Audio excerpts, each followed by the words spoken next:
So with the release of Once Upon a Time in Hollywood fastly approaching here, I thought it would be a damn good time to go back and explore Quentin Tarantino, the man, the myth, the legend. So Quentin Tarantino is the most consistent director, the most consistent writer in all of film for me. He's as close to a sure thing as I personally can get. Now, what I love about Quentin Tarantino is that, yes, I think the biggest complaints I've ever seen, which most people love him, but the people who don't care for his movies, and I'm not talking about the people who are just overly sensitive and can't handle the foul language or the over excessive use of words that they're not, okay with being used, especially being written by a white man. But as far as just his filmmaking goes, when I talk to people who have objective opinions, when they actually have some kind of critique that isn't just them being a sensitive pussy, it's really just that they think that he is unoriginal and that he borrows too heavily from the films that inspired him as a filmmaker. And I can understand that complaint to an extent, but he takes something like a spaghetti western with Django Unchained or Hateful Eight, and when you look at those movies, outside of maybe a very, very few titles, they're mostly, not well done. The writing is really sloppy, the direction, the cinematography, all that stuff is lackluster. Yes, there's charm to it because of the time period, because of the style, because of all that kind of stuff, but what Tarantino does so well is he incorporates amazing dialogue, these incredible set pieces, this Hollywood production level, but still somehow keeps it grounded, feeling like an indie film in a way. And he does like the best version that a spaghetti western could have been done to. Like, he takes something that is, usually very cheesy, and embraces the silliness of it, but also elevates it much higher than one would have ever thought possible, having been a fan of the specific subgenres in which he works within. Because this guy is a film fanatic, much like myself. He absolutely adores cinema, and what he adores more than anything, if you can tell by his filmmaking, is movies from the 60s and the 70s, especially exploitation films. And these films are not well made. They're really poorly made. They're some of the worst movies in cinema, but he sees the charm in them. He sees he sees all the stuff that most other people don't see. He sees the stuff that I see, that a lot of my subscribers here see, people who love bad cinema. But he takes bad cinema, he takes all the elements that are there, and he just improves upon them greatly, but keeps that consistent feel of that exploitation film still intact somehow, while elevating every aspect of it, especially the dialogue, which he is just the king of. I don't know anyone who can write better dialogue than Quentin Tarantino. And for someone to say, oh, he just, he's unoriginal, he just steals from everyone and this and that. Not when it comes to his dialogue. His dialogue is his and his alone, and he has a very specific style. And, you might think it's a one-note kind of thing. Oh, he can only do R-rated, foul language, this and that. That's his style. Everyone has a style, and Quentin Tarantino just has a particular style. And I happen to love it because it's extremely R-rated, and it's not politically correct in any way, shape, or form. And I like that he's never really changed his tune on that. In fact, I'm just shocked that Quentin Tarantino can even still make films with how sensitive the the climate, the freaking, the landscape is right now. It's really sad what has happened. And I remember seeing the first Quentin Tarantino movie in theaters. That the first Quentin Tarantino to me was Pulp Fiction. I don't think I had seen Reservoir Dogs, but I did see Pulp Fiction in theaters, which was, I was 12. So it was a pretty hardcore movie for me, but I grew up watching horror, so, I wasn't too shocked or anything. But I just remember everyone raving about this. Like, everyone being like, holy shit, who is this guy? Because at this point, he had done Reservoir Dogs, and I want to say Natural Born Killers and this came out the same year, and True Romance followed pretty close thereafter. So he was just blowing up.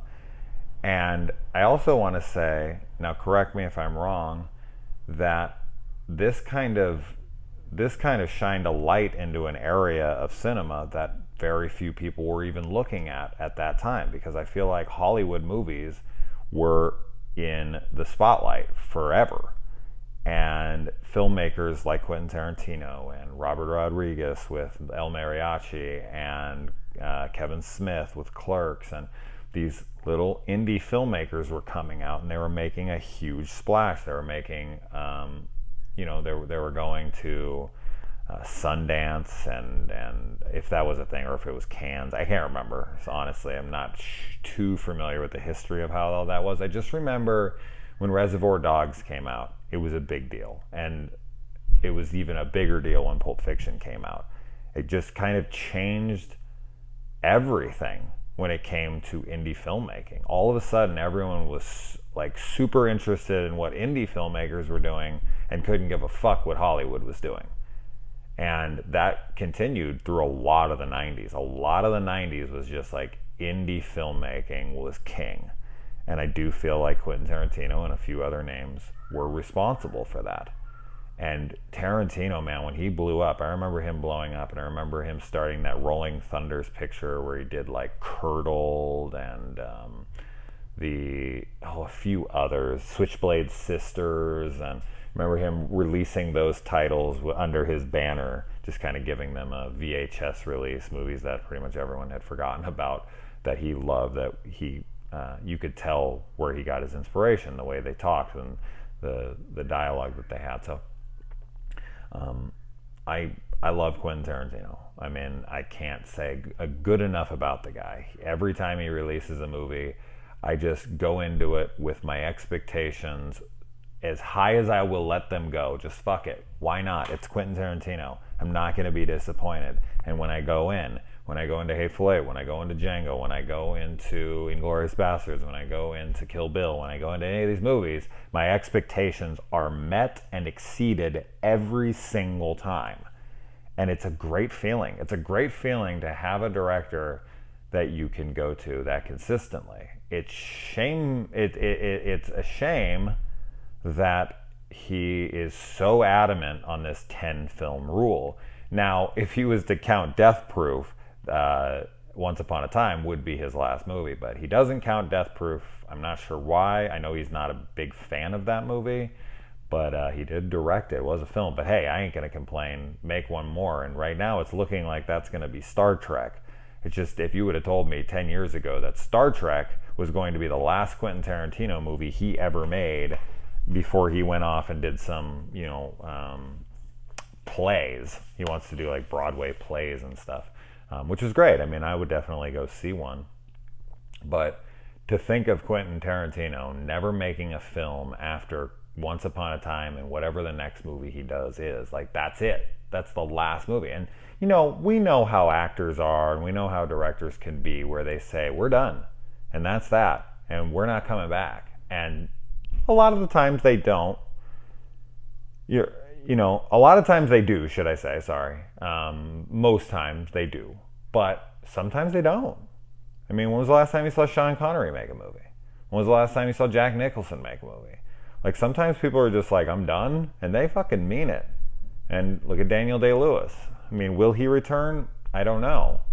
But he seems pretty damn serious about it. And it's like, man, why do all the best people have to be like, I don't want to do any movies anymore? I get it, because their career, they like their legacy where it is. And they're just like, you know what? I feel like I've given everything I can, and I don't want to ever go down that road.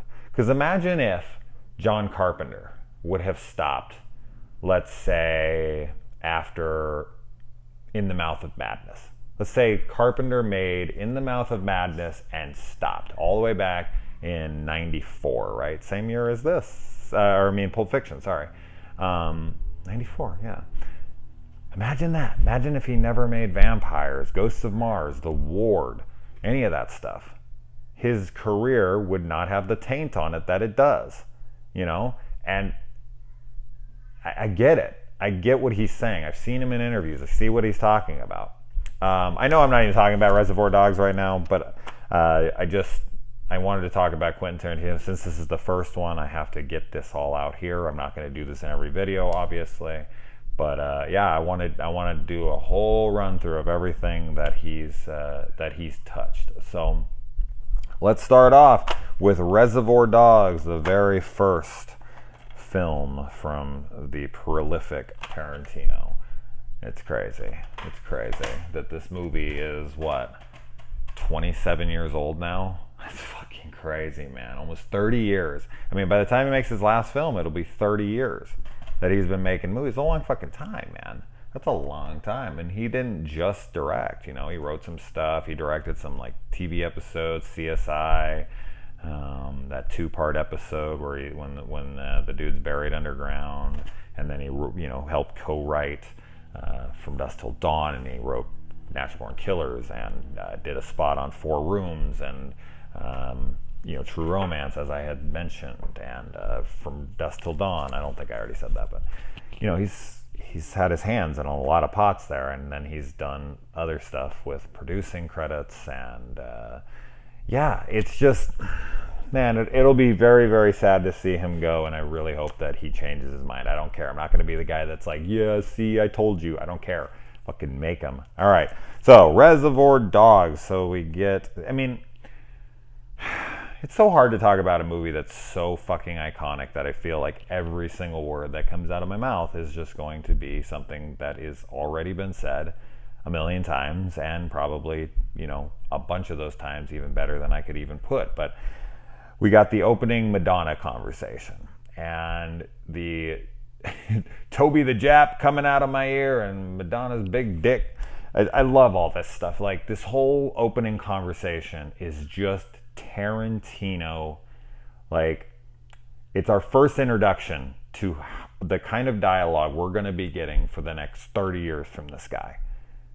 You know, just super racy, super offensive, super realistic, and entertaining, hilarious, spot on. Like, it's just everything you could want in dialogue. And being like, and another thing I want to say about Tarantino, I know I'm just sitting here blowing him, but another thing I want to say about Tarantino is, not only is he a great writer, not only is he a great director, he's a visionary, he has amazing shots in mind, and he has amazing conversations, and all of these amazing things. But there's another thing.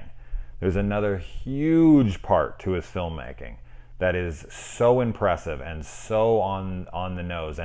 And yes, this is because he became the name that he did, so he kind of has this ability now, but not with the first movie, not with Reservoir Dogs.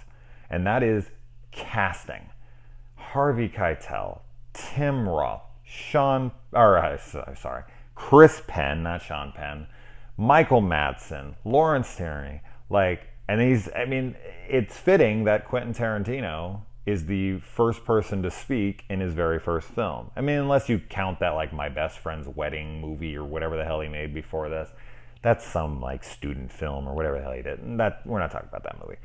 But for his very first feature film that was going to make it into, a theater. I don't think this was released wide. I want to say this played like some festivals, maybe got like a limited run, and then probably hit really big with the critics. And then Pulp Fiction was the one that hit, and then this one probably got even more notoriety. I also want to give a shout out to one of my favorite bands growing up, AFI. Their first album, Answer That and Stay Fashionable, features a lot of quips from this movie, a lot of sayings and recordings from this film. And just every time I see this movie, I immediately think of that album. I think that was their first album. Very Proud of Ya, or Answer That and Stay Fashionable. I can't remember which order those came out in, but whichever, doesn't matter. But I had to bring it up just because. Loved that band growing up. And all right, so this whole opening is incredible, and it just sets this perfect tone for the movie. It's a bunch of assholes sitting around a table talking about inconsequential things, being total assholes to each other, speaking very candid, and just the Madonna conversation, the no tipping argument that Mr. Pink, Steve Buscemi's character, has. Steve Buscemi, I didn't even mention him in the acting list. All that stuff, and then them talking about the radio, the K-Billy thing, and then that iconic opening shot with the opening title credits. And the funny thing is like, this film is not that well made. Like, as far as you can tell, it's extremely low budget. You can tell there was a lot of limitations. But I feel like this movie, of all films that I've ever watched, is the perfect example of the key thing I always talk about when it comes to low budget filmmaking. Dialogue. We're not talking about anything else. We're not talking about lighting, cameras, any of that shit. You can use that excuse for all these things, but there's one thing you can't not make an excuse for. Dialogue. Dialogue is free. You write that shit. It is on you if it sucks. So you can use we didn't have the budget for this, and we didn't have the budget, and we didn't have the camera, and we didn't have the crew, and we didn't have... Throw all that shit away. All those excuses away. Your dialogue, your script is free. You can put down any words you want in any arrangement you want. There's no limitations to that. And people can talk for free. Yes, you might not get the best performance. You're not going to get a Harvey Keitel, a Tim Roth, a Steve Buscemi, a Michael Madsen, a Chris Penn. I get that. Okay, fine. But your dialogue still shouldn't suck. So this movie is that perfect example of, even if you don't have any money at all, you can write incredible conversations between people, incredible, monologues. That's all on you. And man, yes, he gets better and better as it goes along. His stuff in Pulp Fiction, and my personal favorite, and we'll get to that way later on, is Django. But this guy is just a master when it comes to this stuff. So yeah, the slow-mo walking over the title credits, and the credits on the screen are so poor. They look like shit. The Reservoir Dog things comes up, and it's just like really like thinly written yellow writing. Awful. It looks fucking terrible. But the style there, with Little Green Bag playing over it, and them all in slow-mo and walking and talking, and just it's iconic. It really is iconic. It's incredible. And as usual, like he does with every film that he makes, we have a non-linear storytelling here. It starts in the middle, goes to the end, switches back to the beginning, then goes to the middle, then goes to the end, then switches back, then goes here. He does this in every movie he makes, essentially. Not every single one, but damn near close. And I love that style of filmmaking. It's he's not the one who invented it, and he's not the only one that does it. But I just love the way he utilizes it. It can piss me off sometimes when I watch movies and it's broken up like that. And I'm like, man, if you put this in order, it would be so much better. And it's not flashbacks. That's not what it is. It's just broken up where you get half the story. Like Pulp Fiction is like that. It is like starts in the middle, goes to goes to the end, then goes to like the beginning. It's all over the fucking place, but never feels incoherent.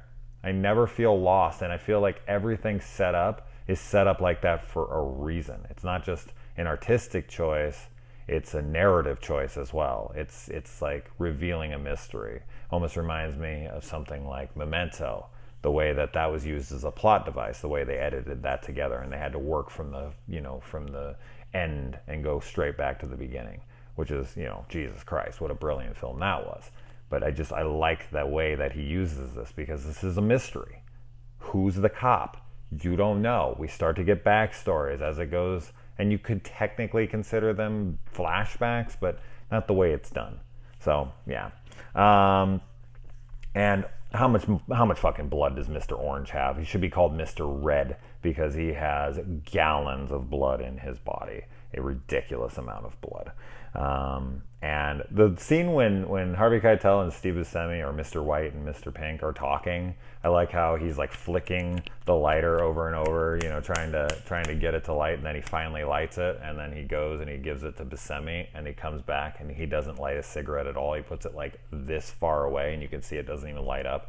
And he does the scene. I don't know if those are fuck ups, or Harvey Keitel didn't smoke and he just didn't want to do it there, or I don't know what that was, or if he was just like in the scene and he thought he lit it and it didn't matter, and they looked at the take and they were like, I mean, who gives a shit? Who's gonna notice? I mean, I noticed, but does it really matter? No. I mean, I'm sure that anybody who's a police officer or knows police officers probably isn't a huge fan of some of the stuff he says in his movies, like, did you kill anybody? Only only a couple cops. No real people? Oh man, that line. I was like, this is how these guys talk, though. We got some names here from future films. Vic Vega, obviously Travolta's character's name, and then Vincent Vega in the next one, and Seymour Scagnetti, Tom Sizemore's character in Natural Born Killers. So it's cool to see that character reprise his role, like his name role, because he's a cop detective. I mean, he's not a parole officer to my knowledge in that movie. Oh, I love Natural Born Killers. I know Tarantino doesn't really like it all that much until he talked to Johnny Cash in an elevator, who told him he liked it, so then that made him think it was okay, or at least passable. But I love that movie. I think it is an acid trip fucking mindfuck, and I can't wait to talk about it, because I'm absolutely talking about Natural Born Killers. Love that movie. And long takes. You guys know how much I love long takes if you've watched this enough. I mean, look at me. Everything's done in one take. So I'm all about one long ass take, and Tarantino does them in all of his films. It must be seriously daunting when someone looks at the script and looks at all the words and is like, I have to do this in one take, like, and with 5 other people saying this. In this movie, it's just like 2 people usually, but in a lot of his other movies, there's a lot of people. But it's art, man. I love it. The longer the takes, the better for me, always. And then the whole blonde, like Mr. Blonde, Vic Vega, and Nice Guy Eddie, Chris Penn's character, when he comes in, he's out of jail, and they talk, and the chemistry between them, and they're going back and forth at each other, and they start to wrestle and all. Love it. I could watch an entire movie of just them buddying around with one another. That feels like my brother and I talking shit to each other, wrestling each other, loving on each other. Like, we can't handle how much we love each other, but we can't handle how much we want to just talk shit to one another, which is like our way of telling each other we love each other. No one seems to get it but us, but doesn't matter. He just tells the cop, I'm just going to torture you just because. You can tell me whatever the fuck you want. I don't care. Just torturing you is amusing to me, and I'm going to do it. And then, of course, probably the other iconic scene of the movie, the Stuck in the Middle with You from the Steelers Wheel, not Bob Dylan, that he sings, that he dances and sings to as he cuts the guy's ear off. I mean, what can I say about that scene? It's iconic, and it's horrible for that guy, but wonderful, wonderful. And he's going to pour gas on him and light him on fire, and boom, boom, boom. Mr. Orange lights him up there, and another long take shot there, and then we get to see the gallons, the river of blood that he has coming out of him there. And it's sad to know that Marvin, the cop, knew Freddie, Mr. Orange, was a cop the whole time. And he sat there and he took a beating like that, and he got his ear cut off, and he still never said shit. And then Mr. Orange, who I think is a total fucking asshole, tells him, fuck you. Fuck you, I'm dying over here. And it's like, he could have given you up at any moment, and he didn't. And you tell him, fuck you? No, fuck you. I get that you're bleeding out. I get that you're hysterical, but you should be thanking this guy. Not one fucking thank you. Nothing. No acknowledgement of like, you knew and you didn't say anything? Thank you. No, nothing. Fuck Tim Roth. I'm glad he died in this. Piece of shit. And the story that he tells about the stuff, I like that scene fine. I don't love it, but I like it. It's good performance, good delivery by him. But the story isn't all that interesting to me, to be completely honest. So it's fine, but I like the way it's presented at least.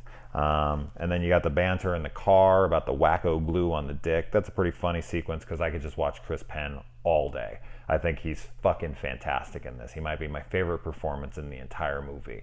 You're telling me out of the blue? I love it. He's just incredible in this movie. Such a shame he had to die so young. And your name's Mr. Pink. Why am I Mr. Pink? Because you're a faggot. So funny. And then Mr. Orange has to watch his own police officers get shot. And then the really sad scene here is that he opens the car door and this chick shoots him. He gets shot by a civilian and shoots this chick dead. So he just ended this chick's life because he was an undercover cop. That has got to fuck with your mind so much. But all he's concerned with is his own life. That's all he cares about in the back of that car.